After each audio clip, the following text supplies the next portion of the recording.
আসসালামু আলাইকুম। গোবিন্দগঞ্জ পৌরসভা ৩ নম্বর ওয়ার্ড শাহবারা খলচি বটতলী বাজারের সেই ভাইরাল মাখা বিক্রেতা। আজ আমরা বন্ধুবান্ধব সবাই মিলে মাখা খাইতে আসলাম। এত সুন্দর আর এত সুস্বাদু মাখা না খাইলে আমরা বুঝতে পারতাম না।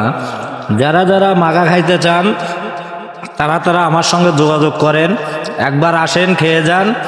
খেয়ে দেখলে বুঝতে পারবেন আসলে কত সুন্দর আর কত সুস্বাদু আমাদের সেই ভাইরাল চাচার মাখা।